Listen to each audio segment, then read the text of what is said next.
ছাত্রছাত্রী যারা class 12 semester 4 দিয়েছো, তোমাদের থিওরি পরীক্ষা হয়ে গেছে।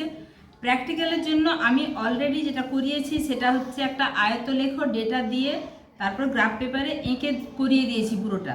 আমার চ্যানেলে আছে, দেখে নেবে। আরেকটা করানো আছে, সেটা হচ্ছে পরিসংখ্যা বহুভুজ বা ফ্রিকোয়েন্সি পলিগন।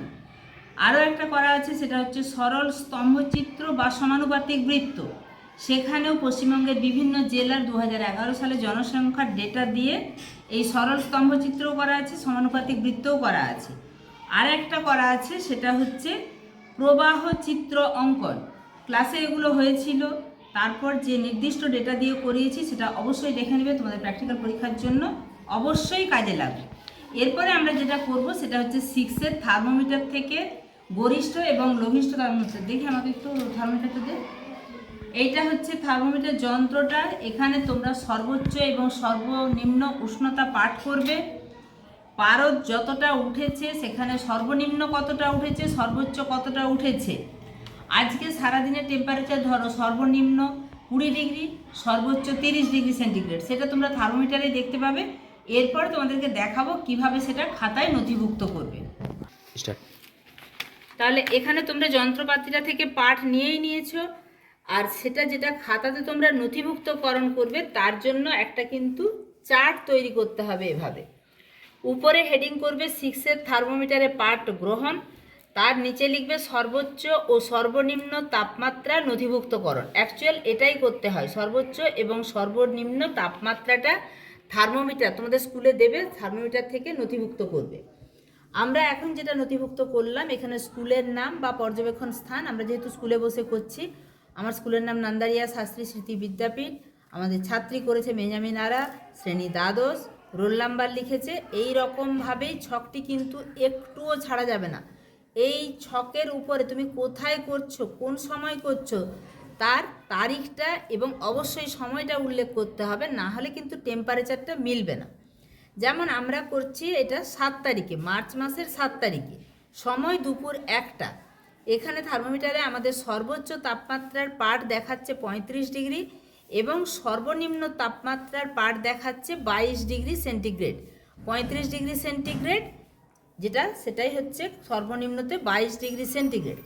এবার 35 ডিগ্রি সেন্টিগ্রেডটাকে আমরা ফারেনহাইটে, তোমাদেরকে ডিগ্রি সেন্টিগ্রেডেও লিখতে হবে, আবার ফারেনহাইটেও লিখতে হবে। এখানে ফারেনহাইটের পার্টটা কিন্তু মাঝে দেখা যাচ্ছে, তোমরা একটুখানি মিলিয়ে দেখে নিবে যে এর সাথে মিলছে কিনা। কারণ আমরা ছোটোবেলা থেকে এই সূত্রটা ধরে করেছি, C/5 = F-32/9।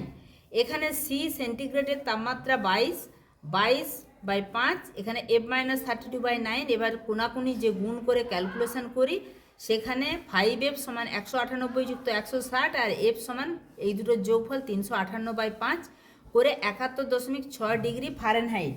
এখানে দেখো তোমরা যেমন ডিগ্রি সেন্টিগ্রেডের পার্ট দেখতে পাবে, সেরকম ডিগ্রি ফারেনহাইটের পার্টও দেখতে পাবে। ফারেনহাইটের পার্টটা 32 থেকে 212 পর্যন্ত থাকে। তো এখানে আমরা যেমন 22 ডিগ্রিটাকে বের করলাম 71.6 ডিগ্রি ফারেনহাইট, একই রকমভাবে সর্বোচ্চ যেটা 35 ডিগ্রি সেন্টিগ্রেড, সেটাকে আমরা ফারেনহাইটে বের করব একই সূত্র প্রয়োগ করে, C/5 = F-32/9। এটা একই রকমভাবে কোনাকুনি গুণ করে 5F - 160 = 315। এখানে F সমান একবারে /5 করে দিয়েছি, 315 + 160।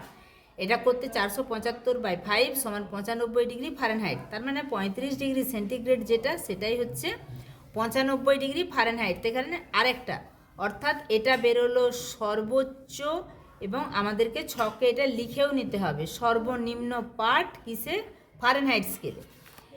এইখানে দেখো সর্বোচ্চ যেটা, অর্থাৎ 35 ডিগ্রি সেন্টিগ্রেডের ফারেনহাইটে 95 ডিগ্রি ফারেনহাইট লিখে নিয়েছি, সর্বনিম্ন 22 ডিগ্রি সেন্টিগ্রেডের 71.6 ডিগ্রি ফারেনহাইট লিখে নিয়েছি। এরপর যেটা মন্তব্য লিখতে হয় সেটা হচ্ছে, আমরা মার্চে করছি এবং দুপুরবেলা, যেটা দুটোর সময় টেম্পারেচার সবচেয়ে বেশি হয়, আমরা একটার সময় করছি তো, এবং মার্চের প্রথম সপ্তাহ, অর্থাৎ মার্চের 7 তারিখ হলে মার্চের শুরু, তাই উষ্ণতা খুব কম নয় আবার বেশিও নয়।